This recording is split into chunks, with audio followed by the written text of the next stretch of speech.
What up? Here we are with another episode of the Hooswhere podcast. I am your host, Chase Minnifield. We're recording live in DC today. Max, what's up? What's going on, world? Happy to be back with you guys again. This is going to be a great season, so proud to have y'all with us. We have another double who on for this season, man. John Colan. What's up, John? What's happening, guys? How y'all doing? We're doing well, man. Appreciate you jumping on here. So John is class of 2006. What'd you study in 2006? What'd you graduate? History. History. Okay. And then he went to law school in 2011. So he is an official double who, born in Richmond, Virginia. What made you come to the University of Virginia? So actually, growing up, I was a huge Fab Five fan for Michigan. Okay. And so I told my parents, hey, I want to go to the University of Michigan. And then the time really came, and they were like, you know, UVA's right down the road, and it's about a third the price of Michigan. It's pretty much the same school, so at least go take a visit. Yeah. And then I did, and then I kind of fell in love with Charlottesville. So what happened on the visit? I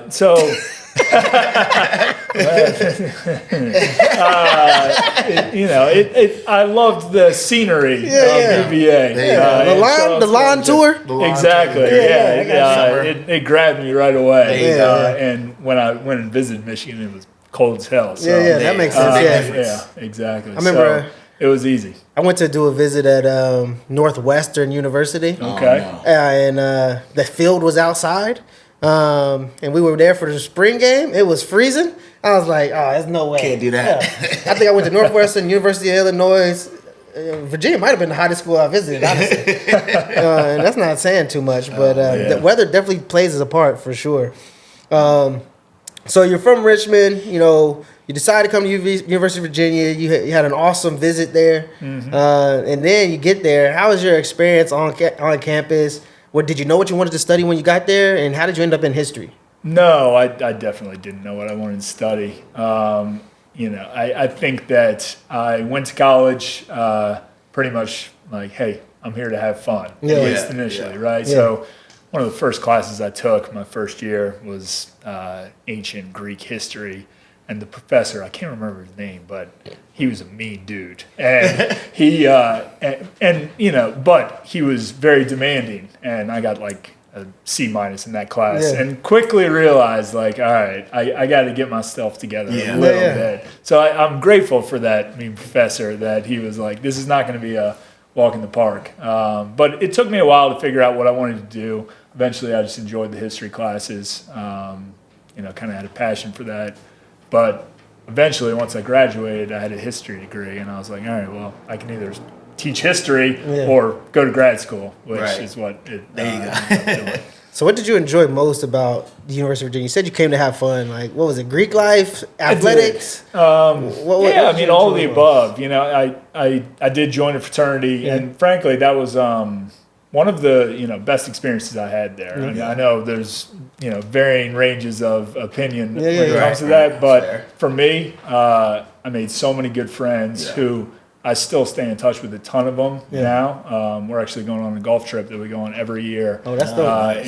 To the Greenbrier in a couple of weeks. Ooh, and beyond that, they've been great professional resources too. So that's awesome. That group of friends, you go through all the crap that is pledging, but it does, kind of create a bond, and I still stay in touch with all those guys. So Greek life was great for me, and then I went and saw, sports were great too. Were they good? Were we good? Were we good? Were we good when we were there? Like football, basketball, like what was it? Basketball. Yeah, basketball was rough, but we had that one crazy upset against Florida State. Okay. And that was when they still, we would wear the ties to the games. I don't know if I ever did that. I'm so glad that tradition went away. Is that gone now? I think it's gone. I think you can't be wearing a tie and losing at the same time. Nah, you know what I'm saying? you can't do that. No, that's not a good look. Yeah, if you're winning, if you're really rolling over everyone, it's like, all right. But if you're losing and wearing a tie, that's a bad look. I agree. You gotta rip the tie off. That's hilarious, man. But I was going to ask. So one of the things we always talk about is like how great the network is of University of Virginia and going there and getting that UVA degree. But from your actual fraternity group, do you guys have a large, networking group of being able to have like professionals from alumni in general? I would think that would be a valuable like tool to be able to use, especially from alumni, from the actual fraternity group, and being able to lean on them for specific, mentorship or advice and things of that nature. So how has your relationship building been since you're going to the University of Virginia? Yeah, absolutely. I think kind of networking and relationships is the most important thing in terms of developing a career, right? Yeah. And through my fraternity and just other people I met at UVA, you stay in touch. You're a good person to them, and not to say you need to do favors for people, but people ask you for something, you do it, and then most people will say, okay, I also want to help this person out. Our fraternity alumni group, it's really more of my class and a couple years older, the people I really got to know well. I haven't leaned heavily on the long alumni chain, but there's been fortunately so many people in my class and the year above who have done similar things, who have been able to introduce me to people and kind of help me develop my career. Dope. And while you were there, I don't know, this is just a question I'm trying to get some understanding of. When I was there and I was at the football team, I would consider that to be a fraternity as well. Yeah, sure. I was just in that bubble of that group, and I necessarily didn't get to network greatly outside of my football team. You know what I'm saying? That's one thing I regretted about being at the University of Virginia.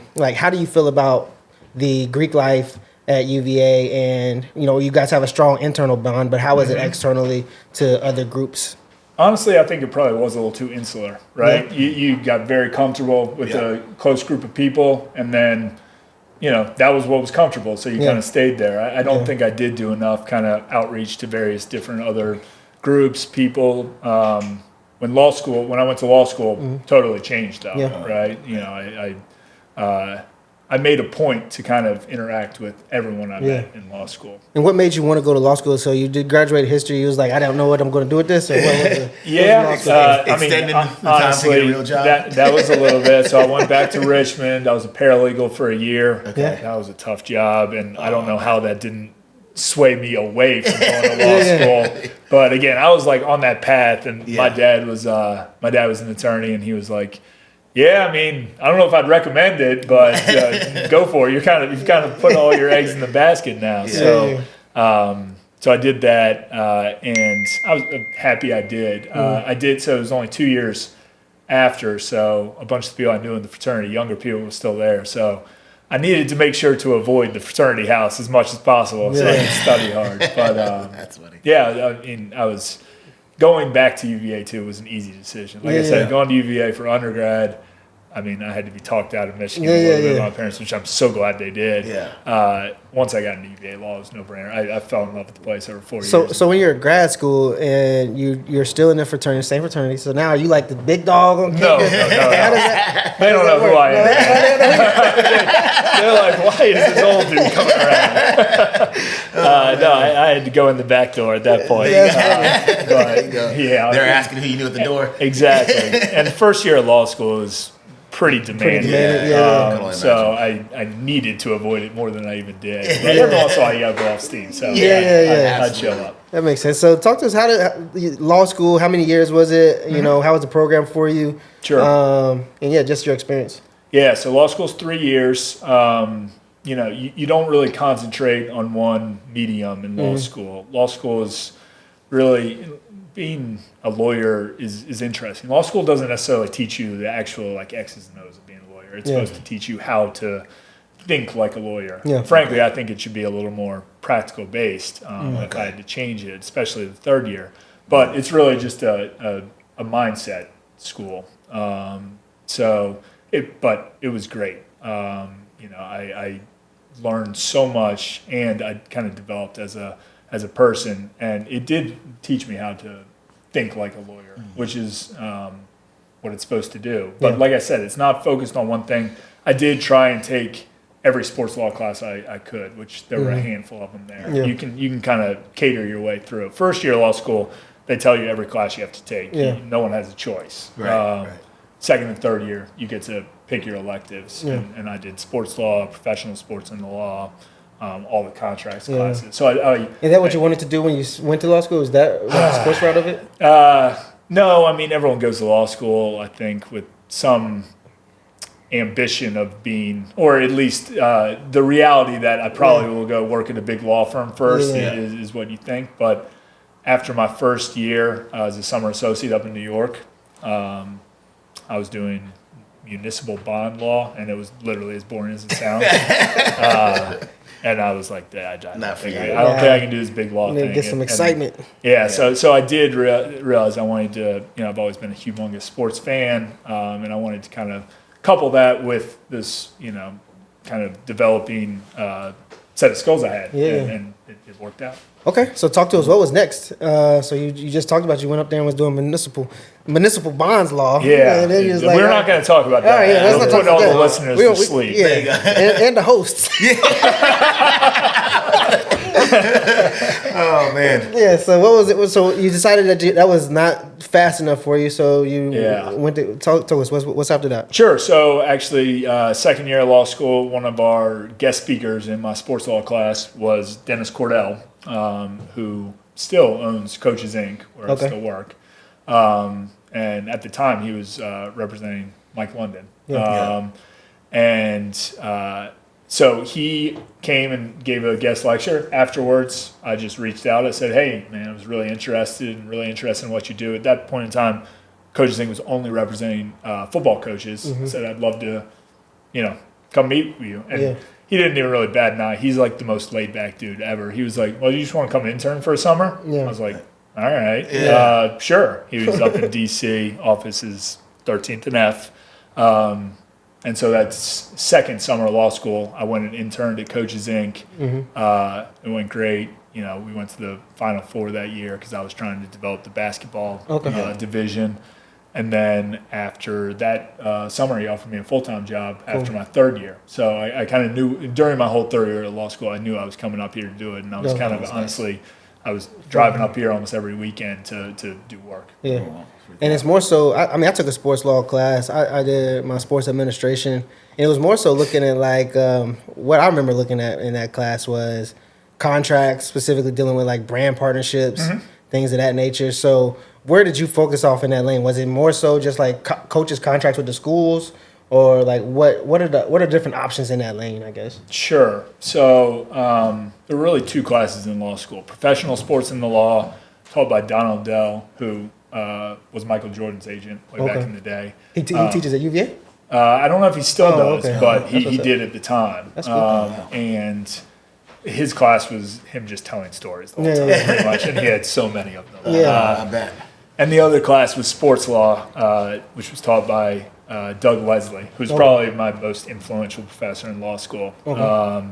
And he is an amazing person. His class was like, you talk about the Socratic method in law school, you would just go in and start asking everyone questions. And that was the entire time.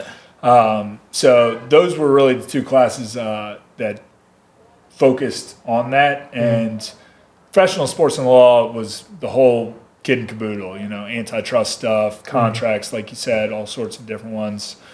Sports law was more just talking about general different scenarios and how you would deal with them or what kind of legal issues they brought up. As I mentioned earlier, it was all about learning to think like a lawyer. All the practical stuff and how I now operate as a sports agent, I learned from Dennis at Coaches Inc. Gotcha.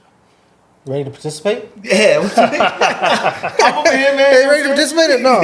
This guy. Always. You got a question on your phone? I'm on top of the head over here. So essentially, John, tell everybody what you do now currently from your day to day. Yeah. So so I have transitioned out of working with. I've worked with almost 60 basketball coaches, but candidly, too many basketball coaches think they need agents now. In my opinion, you need an agent when you're a head coach, negotiating contract, or you are one step from being a head coach. So assistant basketball coaches want agents. Director of basketball operations at Division III schools got the want cowboy? agents. Chase. The ball boy over here looking for a contract with Spalding? And they do not need to be paying whatever they're paying to have an agent because there are too many steps. They need to do other things before they need to worry about an agent. They wait for that Eric Spoelstra jump. Exactly. Video coordinator to the head coach. Yeah, but it took a few in between, which some people forget. Oh, man. But so I now work with primarily lacrosse and hockey coaches. Okay. And I help them with contract negotiation with schools, but there's also career development and crisis management. I've got some interesting stories on all those. Give us some stories, man. We're here for stories. I know, I figured. You got a good one? Let's see. So I've got a couple of good Don't get yourself in trouble now. I won't. Okay, No names will be disclosed here. Perfect. Let's see. I was working with a head coach, and this gets into the contract stuff too. Yeah. He had this before he worked with us. He had a clause in his contract that was a reassignment clause, which meant the school can make him a different, essentially name him a different position. So he was not winning, right? And they wanted to fire him, but they couldn't fire him for cause. They still owed him, I don't know, 3-4 years on his contract. They instead said, all right, that's fine. You're no longer the head coach. You're gonna take the tickets at the gate. Yeah, at the gate. That'll make you quit. Exactly. So that's what they did. He quit. He's like, I'm not going to do that. And so they got out of the money. So that's, that was a contract situation. Dang, that would have been messed up. What if you seen the head coach taking the tickets the next week? That team ain't doing good. That's what they told him. He was losing a lot. But that would have broke me. Yeah, so that was a contract situation where, he came into us with that contract, and I was like, so we always try and get reassignment clauses out of contracts for that reason. The other one is more of this crisis management. This is a ridiculous story. So this was a coach who had been there for like 30 years. Fantastic, absolutely no problems with his reputation. The school got an anonymous email, and the claim from the anonymous email was that the coach was divvying out playing time based on genitalia size. And they literally needed, so we went through the whole Title IX process. I had to go out there, sit with him in this interview. It was so ridiculous. I mean, the claim was some kid's parents who he wasn't getting any playing time, right? Of course, which is always but so those are, those so basically you're telling the kid that's worse. If I'm the kid, that's even worse.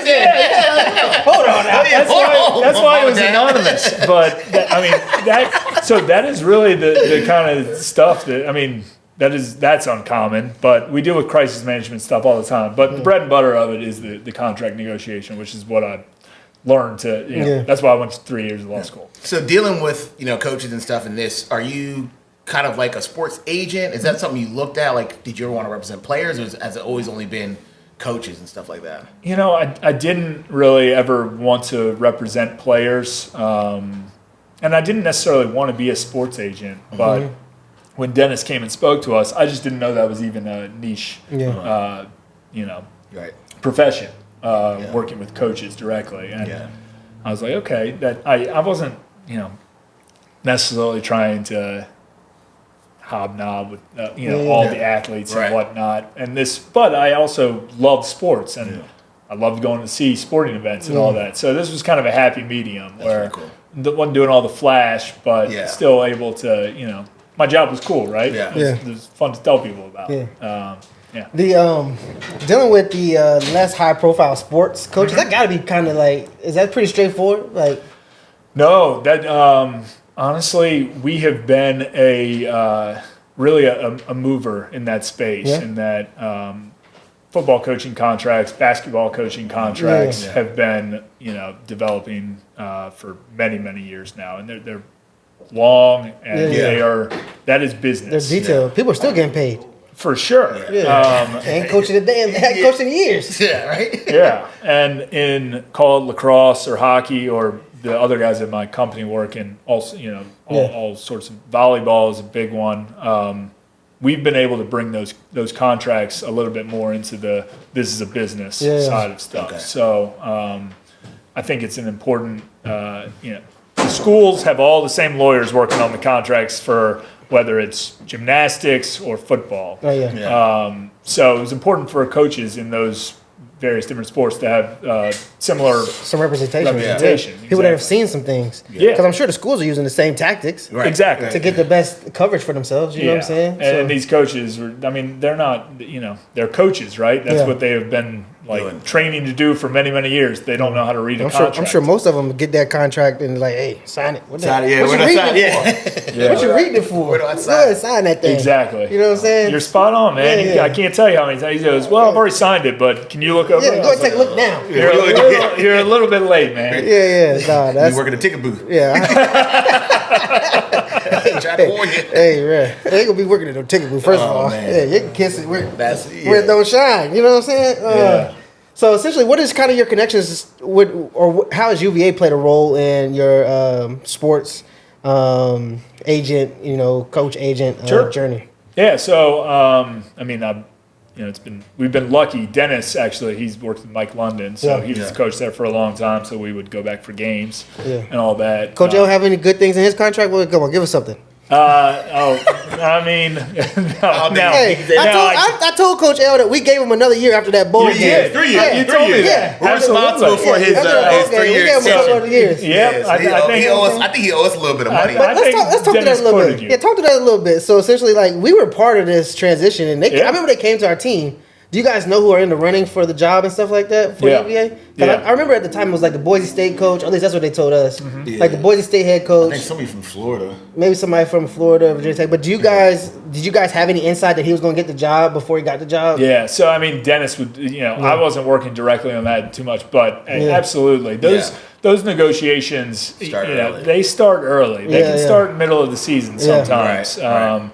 If you aren't beyond contracts, that's obviously another. So coaches be lying when they're at the media is talking about, I'm not talking to nobody. What are they going to say? Here. They have there's no good answer there, right? They have to lie or they have to be fired, essentially. Ain't no way after the season they finish their contract one day. Next day they on campus. Coach, do you plan on being here next year? Absolutely. And trust me, I instruct them to say the exact same thing. But it was definitely, those conversations start well before an interview process starts. And then, once you get in the interview process, it can go a number of different ways. Yeah. But there's normally a pecking order that's been established. And are you guys dealing with the ADs or? Yeah. So with UVA directly, I started working with Lars Tiffany, the lacrosse coach there. Actually, right before he won the national championship in 21. Okay. They won in 2019 as well. And so I dealt directly with Carla and Steve Pritzker, who's the deputy AD there. Okay. Cool. And they were great. But that was, so we redid his contract after the second national championship. So he brought me in at a good time, leverage-wise, right? Yeah, for sure. But those processes take a long time, man. That was probably 3-4 months. And how do you try to show your value?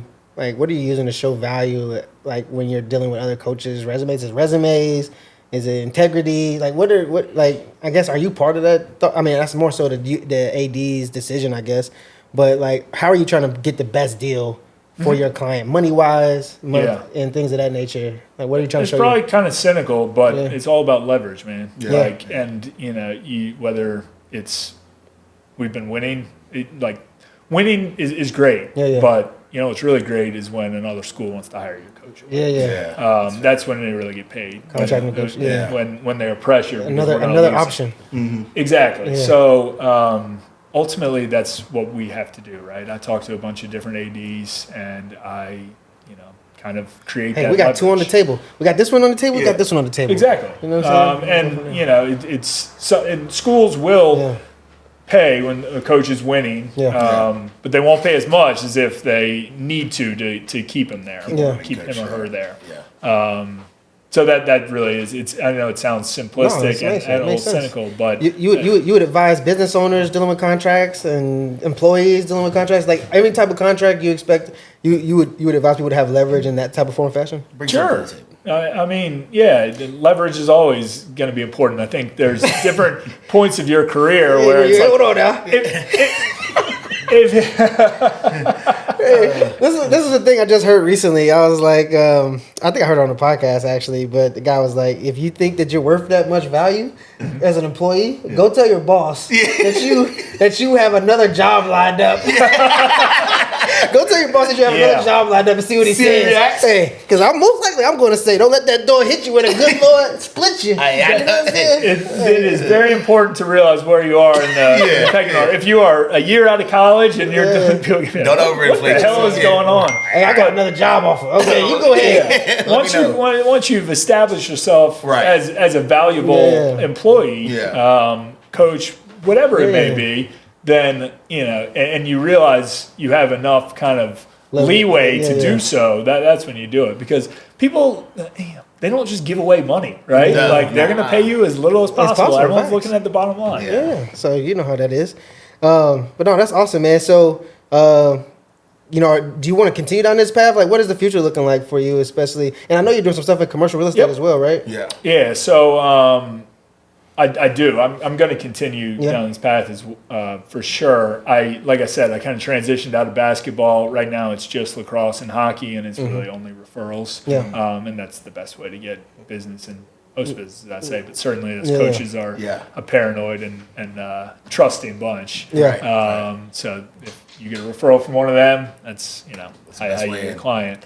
But yeah, so beginning of 2020, I actually, one of my colleagues and good friends from law school, he went to Aiken Gump, worked there for a few years, big law firm.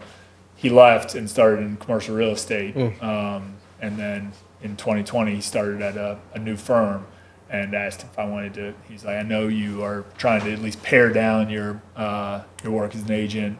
You want to come do this? You can negotiate contracts here too. You just got to learn a little bit about real estate. And I said, yeah, great.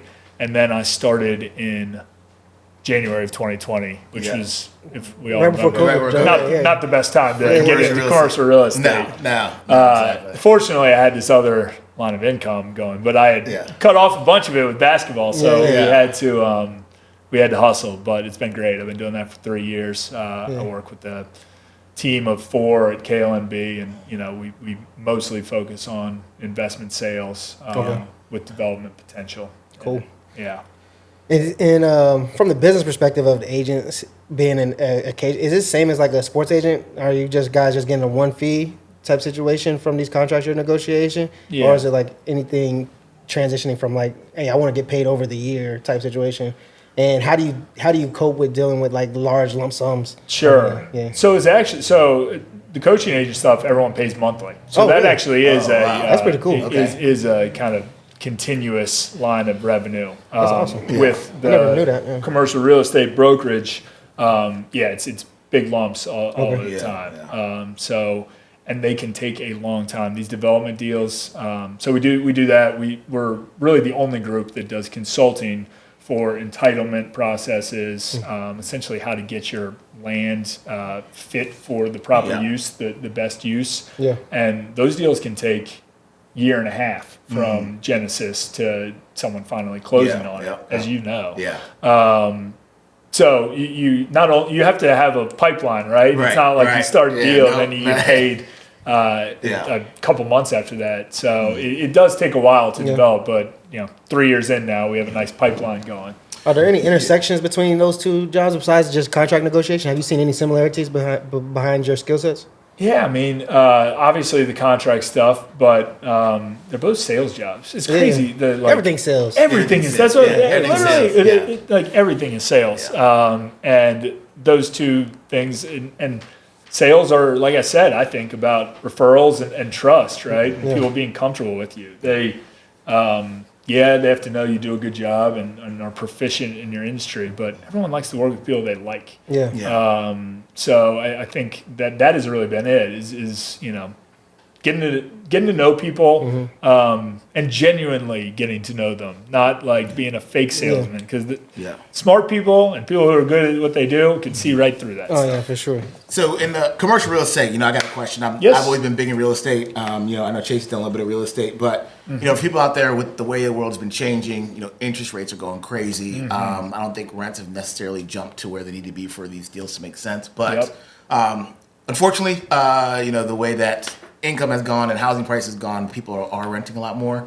So where do you see this space going? Do you see, apartments being kind of the wave of the future? Do you see more and more people moving to that? Or do you see people still trying to figure out a way to get into kind of more single family housing? Yeah, a lot of the deals we are working on now are kind of mixed use with townhomes. Okay.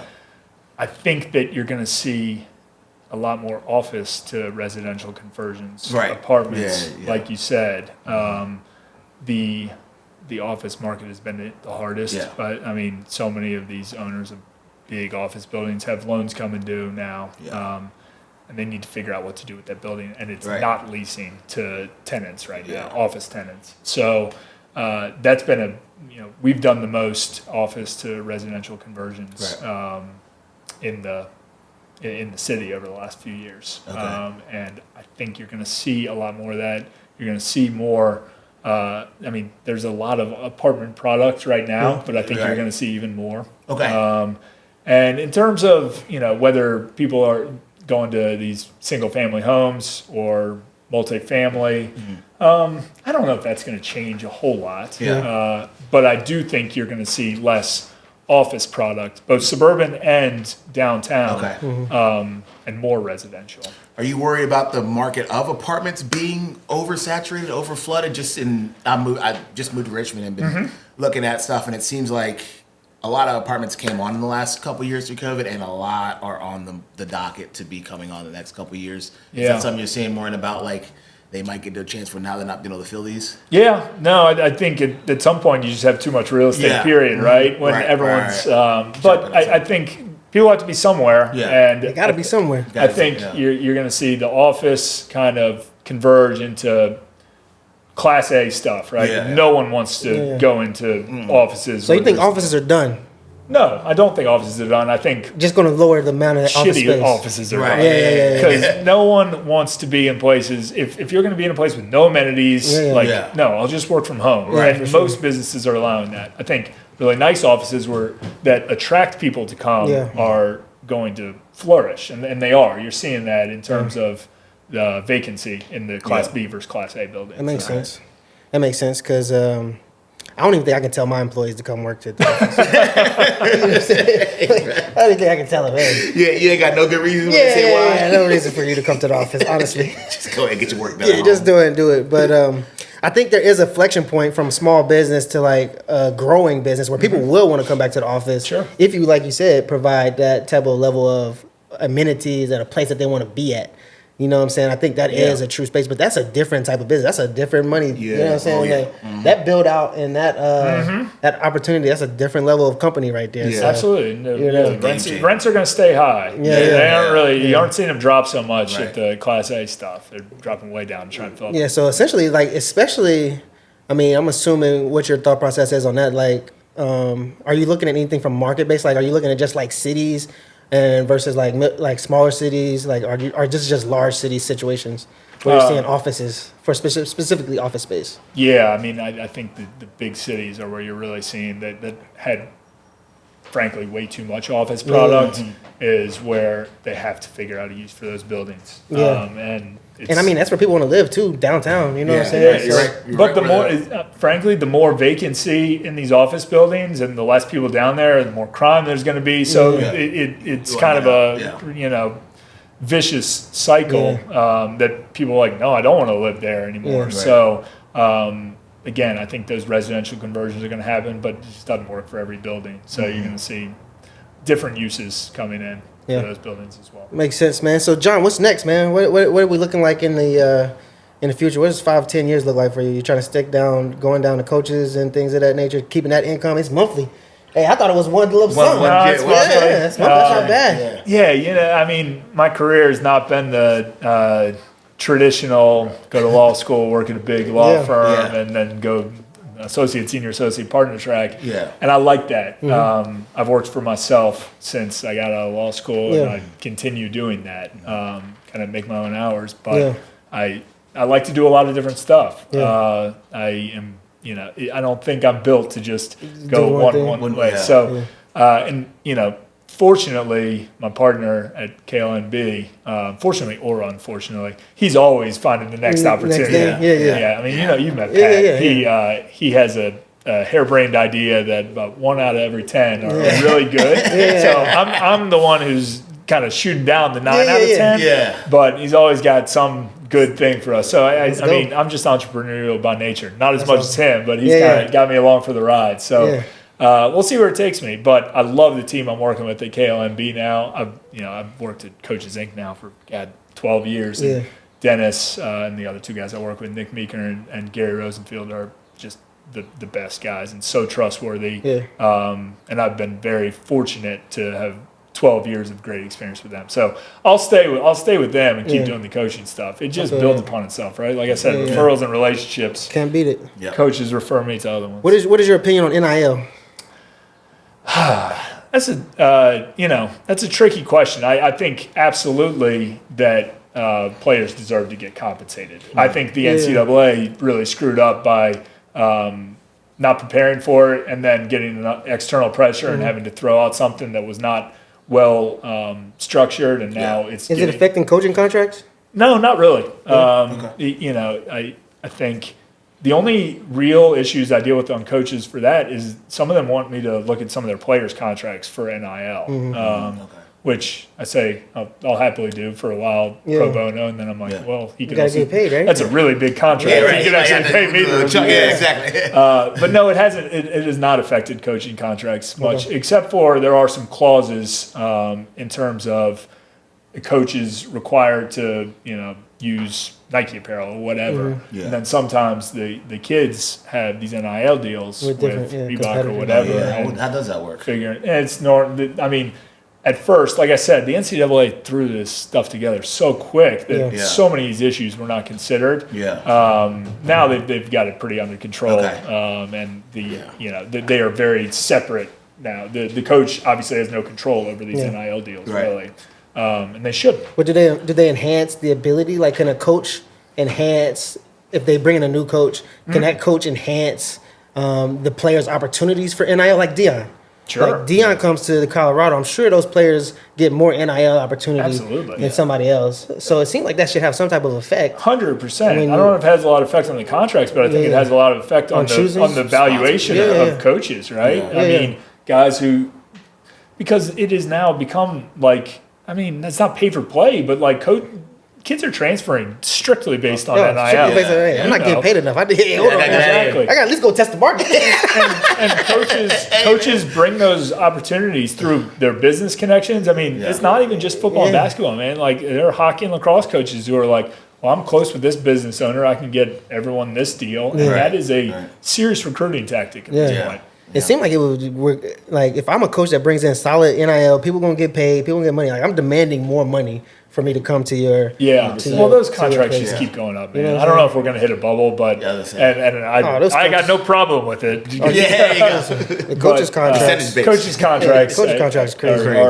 They are still on a steep incline. Some schools are still struggling post-COVID, and the money's not going up anymore, but they don't go down. Do you have any fear about college sports declining? Like overtime sports and things of that nature, based on the amateurism going away. I mean, God, it's hard to say. I don't really have a concern about it because I just feel so strongly that like it's crazy for the athletes not to get compensated. So if the kind of the product that has been, it's antiquated, right? Like there's this romanticism of amateurism, but why really? I mean.